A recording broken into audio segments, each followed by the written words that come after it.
നാസയുടെ Voyager 1 space craft നിലവിൽ സൂര്യനിൽ നിന്നും 2500 കോടി കിലോമീറ്റർ അകലെയാണ് നിൽക്കുന്നത്.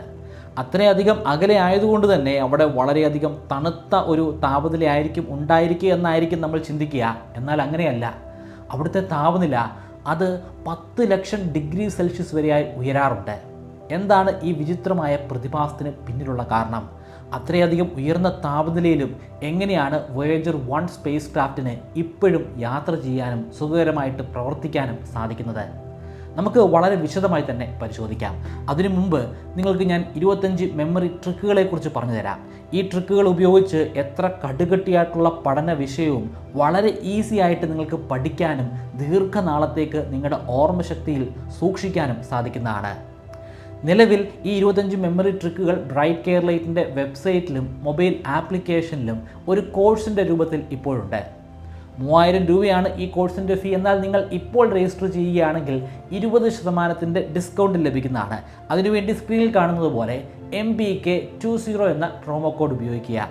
ഡിസ്ക്രിപ്ഷനിലും ഫസ്റ്റ് കമൻറ്റിലും ഞാൻ ലിങ്ക് കൊടുക്കുന്നുണ്ട്. താല്പര്യമുള്ളവർ ഇപ്പോൾ തന്നെ ചെക്കൗട്ട് ചെയ്യുക. വോയേജർ 1 സ്പേസ് ക്രാഫ്റ്റ് വിക്ഷേപിക്കുന്നത് ശരിക്കും വോയേജർ 2 സ്പേസ് ക്രാഫ്റ്റ് വിക്ഷേപിച്ചതിന് ശേഷമാണ്. 1977 ഓഗസ്റ്റ് മാസം 20 വോയേജർ 2 വിക്ഷേപിക്കുന്നത്. ഈ വീഡിയോ റെക്കോർഡ് ചെയ്യുന്ന ഈ ദിവസം ഇത് 2025 ഓഗസ്റ്റ് മാസം 20 അതായത് വോയേജർ 2 വിക്ഷേപിച്ചിട്ട് ഇപ്പോൾ കൃത്യം 48 വർഷങ്ങൾ പിന്നിട്ടിരിക്കുന്നു. ഒരു മാസം കൂടി കഴിഞ്ഞ് 1977 സെപ്റ്റംബർ മാസം 5 വോയേജർ 1 വിക്ഷേപിക്കുന്നത്. വോയേജർ 1 ആണ് അവസാനം വിക്ഷേപിച്ചത്. പക്ഷേ ഇപ്പോൾ നമ്മളിൽ നിന്ന് ഏറ്റവും അകലെ നിൽക്കുന്നത് വോയേജർ 1 ആണ്, വോയേജർ 2 അല്ല. വോയേജർ 1 ഒരു സെക്കൻഡിൽ 17 കിലോമീറ്റർ വേഗതയിലാണ് സഞ്ചരിക്കുന്നത്.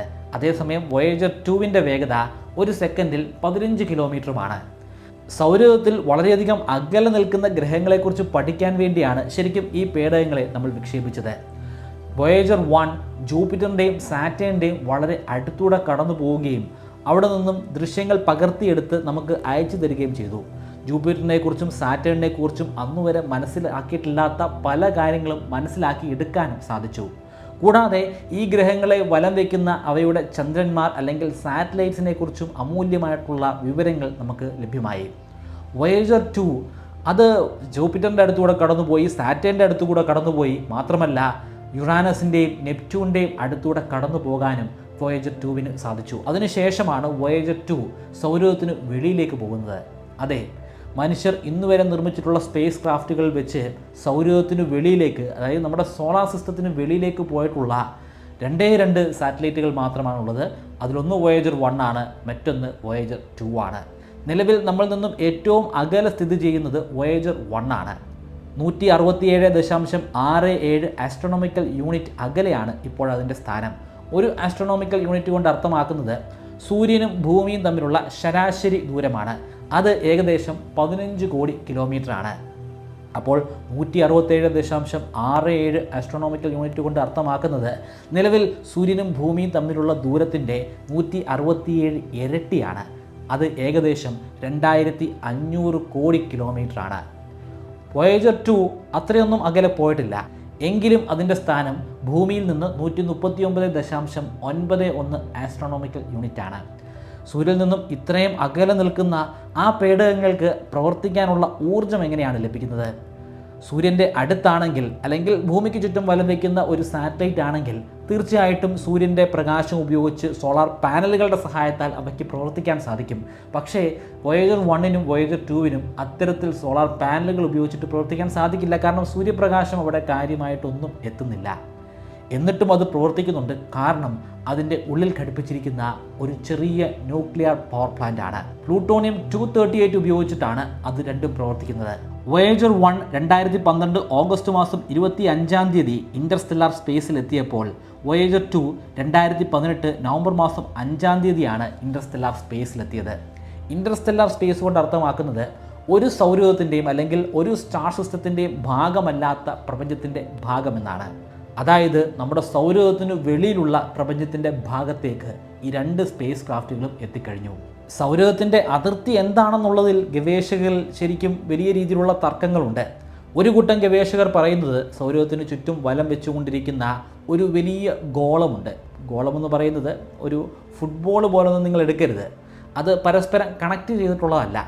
ചെറിയ ചെറിയ പദാർത്ഥങ്ങൾ കൂടിച്ചേർന്നിട്ടുള്ള ഒരു വലിയ ഗോളമാണ്. ആ വലിയ ഗോളത്തിൻ്റെ ഉള്ളിലാണ് സൂര്യനും മറ്റ് ഗ്രഹങ്ങളും ആസ്ട്രോയിഡുകളും ഒക്കെ അടങ്ങിയിരിക്കുന്നത്. അവിടെ അടങ്ങിയിരിക്കുന്ന ആ വലിയ ഗോളത്തിൽ അടങ്ങിയിരിക്കുന്ന ചെറിയ ചെറിയ പദാർത്ഥങ്ങൾ അത് ശരിക്കും വാൽ നക്ഷത്രങ്ങൾ അല്ലെങ്കിൽ കോമറ്റുകളാണ്. ആ കോമറ്റുകൾ അവിടെ നിന്നും പല ഘട്ടങ്ങൾ അടർന്ന് നമ്മുടെ സൗരത്തിൻ്റെ ഉള്ളിലേക്ക് സഞ്ചരിക്കും. അങ്ങനെ ഉള്ളിലൂടെ സഞ്ചരിച്ചു വരുന്ന കോമറ്റുകളെയാണ് പലപ്പോഴും നമ്മൾ രാത്രി കാലങ്ങളിലൊക്കെ ആകാശത്ത് കാണുന്നത്. അല്ലെങ്കിൽ ആ കോമറ്റുകൾ സൃഷ്ടിക്കുന്ന അവശേഷിപ്പുകളാണ് മീറ്റിയോർ ഷവറുകളുടെ രൂപത്തിൽ വളരെ മനോഹരമായിട്ടുള്ള കാഴ്ചകളായിട്ട് നമ്മൾ കാണുന്നത്. ഇങ്ങനെ കോടാനുകോടി കോമറ്റുകൾ കൊണ്ട് അല്ലെങ്കിൽ ധൂമകേതുകൾ കൊണ്ട് സൃഷ്ടിക്കപ്പെട്ടിരിക്കുന്ന ഊർട്ട് ക്ലൗഡ് സോളാർ സിസ്റ്റത്തിൻ്റെ ഭാഗമാണെന്നാണ് ഒരു കൂട്ടം ഗവേഷകർ പറയുന്നത്.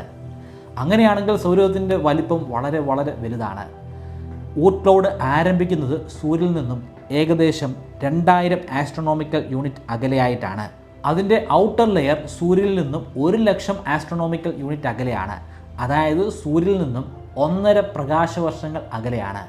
സൂര്യനിൽ നിന്ന് വരുന്ന പ്രകാശം ഊർട്ട് ക്ലൗഡിൻ്റെ ഔട്ടർ ലെയറിൽ എത്തിച്ചേരണമെങ്കിൽ അതിന് 1.5 വർഷം തുടർച്ചയായിട്ട് യാത്ര ചെയ്യേണ്ടതായിട്ടുണ്ട്. എന്നാൽ ബഹുഭൂരിപക്ഷം ഗവേഷകരും പറയുന്നത് അതല്ല നമ്മുടെ സൗരയൂഥത്തിൻ്റെ അതിർത്തി എന്നാണ്. സൂര്യനിൽ നിന്നും എല്ലായ്പ്പോഴും ശക്തമായിട്ട് സൗരക്കാറ്റിൻ്റെ ഒരു പ്രവാഹമുണ്ട്. സൂര്യനിൽ നിന്നും അത് ഉത്ഭവിച്ച് അത് സൗരയൂഥം മുഴുവനും വ്യാപിക്കുന്നു.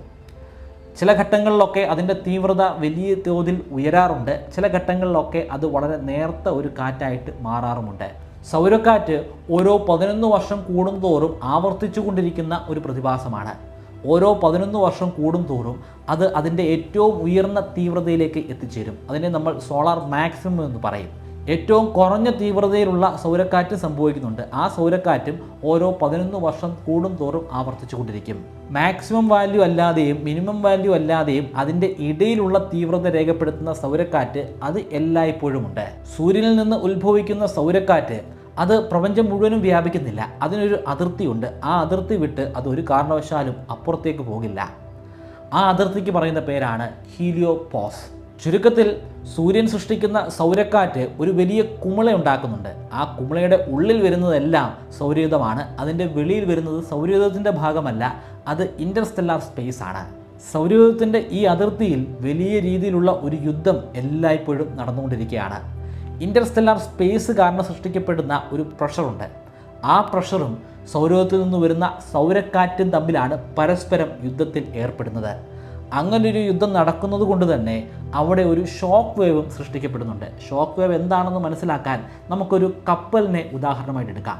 കപ്പൽ ശക്തമായ വേഗതയിൽ ആഴക്കടലിലൂടെ സഞ്ചരിച്ചു കൊണ്ടിരിക്കുകയാണെന്ന് കരുതുക. അങ്ങനെയാണെങ്കിൽ അതിൻ്റെ മുൻവശത്തായിട്ട് നമുക്ക് ഒരുപാട് തിരകൾ കാണാൻ സാധിക്കും.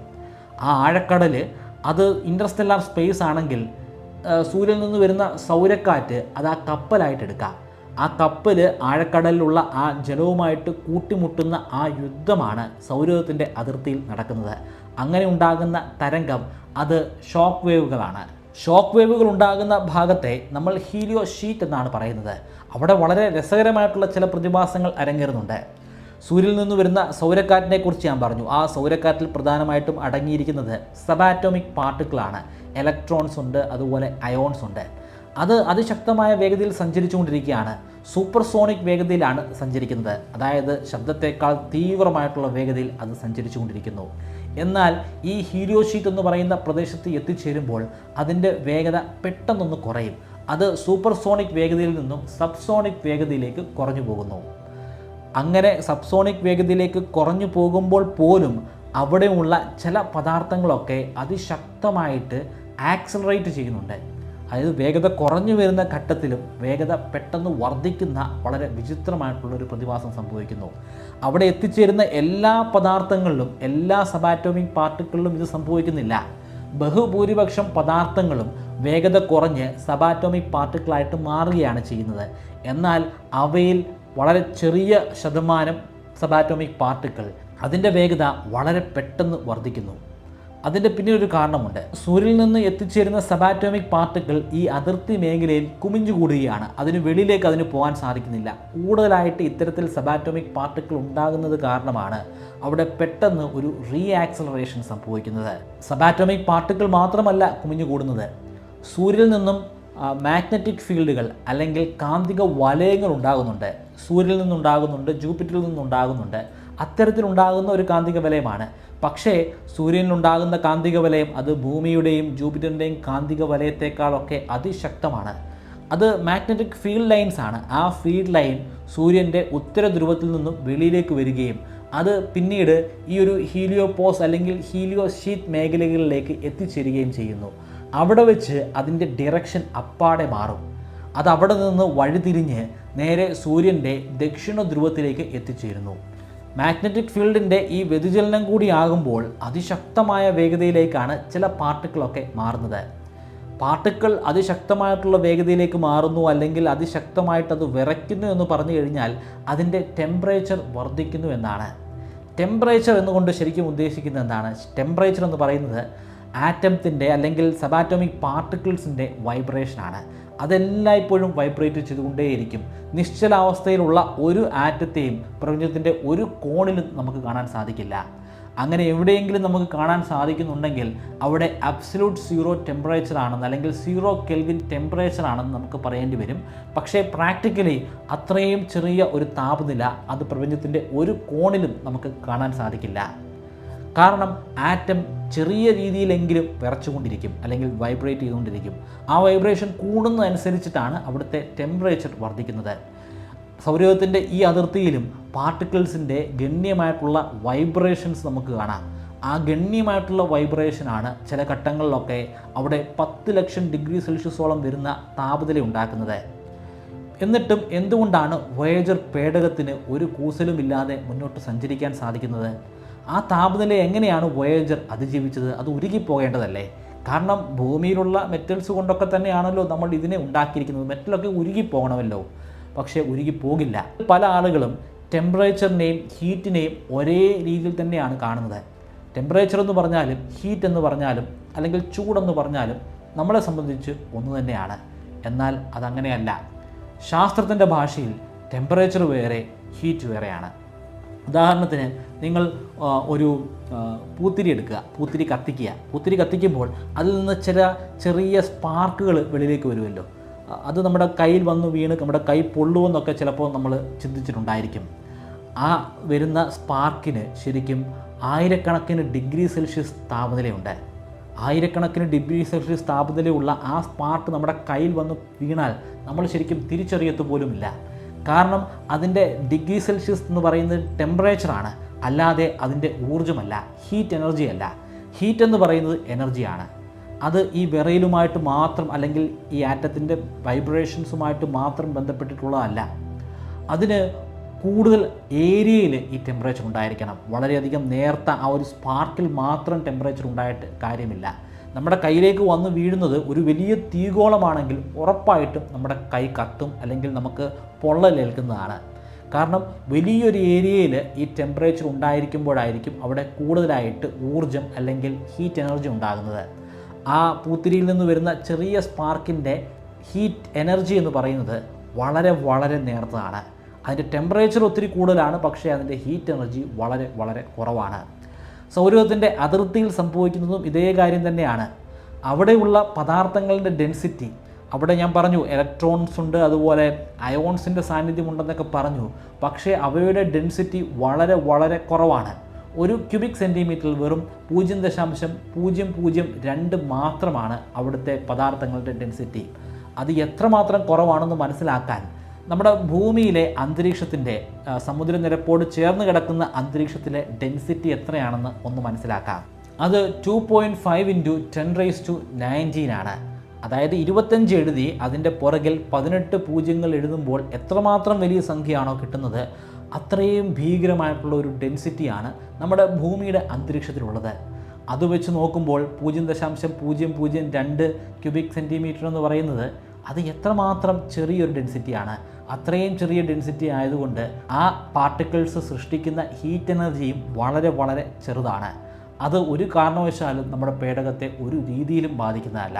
പക്ഷേ അതുവഴി സഞ്ചരിക്കുന്ന പാർട്ടിക്കിൾസിൻ്റെ വേഗത നമ്മുടെ വോയേജറിൽ ഘടിപ്പിച്ചിരിക്കുന്ന ഇൻസ്ട്രുമെൻറ്റുകളുടെ സഹായത്താൽ നമുക്ക് മെഷർ ചെയ്യാൻ സാധിക്കും.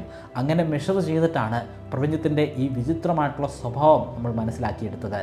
വോയേജർ 1ഉം വോയേജർ 2ഉം ഇപ്പോഴും ഒരു അത്ഭുതമായിട്ട് തുടരുന്നു. വിക്ഷേപിച്ചിട്ട് 48 വർഷങ്ങൾ കഴിഞ്ഞു. ഏറ്റവും ഏകാന്തരായിട്ട് ഇപ്പോൾ എവിടെയെങ്കിലും ആരെങ്കിലും ഉണ്ടെങ്കിൽ, അല്ലെങ്കിൽ മനുഷ്യനിർമ്മിതമായിട്ടുള്ള എന്തെങ്കിലും വസ്തുക്കൾ ഉണ്ടെങ്കിൽ അത് വോയേജർ 1ഉം വോയേജർ 2ഉമാണ്. ഏകാന്തമായ, ശാന്തമായ, എന്നാൽ വിചിത്രമായ പ്രപഞ്ചത്തിൻ്റെ ഒരു കോണിലൂടെ തനിയെ ആ പേടകങ്ങൾ അതിൻ്റെ സഞ്ചാരപഥം തുടർന്നുകൊണ്ട് തന്നെ ഇരിക്കുന്നു. വോയേജറുമായി ബന്ധപ്പെട്ട് കൂടുതൽ വാർത്തകൾ വരുമ്പോൾ ഉറപ്പായിട്ടും ഞാനത് ഒരു വീഡിയോ ആയിട്ട് ചെയ്യാൻ ശ്രമിക്കുന്നതാണ്. വീഡിയോയുടെ തുടക്കത്തിൽ ഞാൻ പറഞ്ഞിരുന്ന മെമ്മറി ഇംപ്രൂവ്മെൻറ്റ് കോഴ്സിൽ ജോയിൻ ചെയ്യാൻ താല്പര്യമുണ്ടെങ്കിൽ ഇപ്പോൾ തന്നെ രജിസ്റ്റർ ചെയ്യുക. ആ കോഴ്സുമായി ബന്ധപ്പെട്ട് എന്ത് സംശയമുണ്ടെങ്കിലും ഫേസ്ബുക്കിലൂടെയോ അല്ലെങ്കിൽ മെയിൽ ID ഉപയോഗിച്ചിട്ടോ ഇൻസ്റ്റാഗ്രാമിലൂടെയോ നിങ്ങൾക്ക് എന്നോട് കമ്മ്യൂണിക്കേറ്റ് ചെയ്യാവുന്നതാണ്.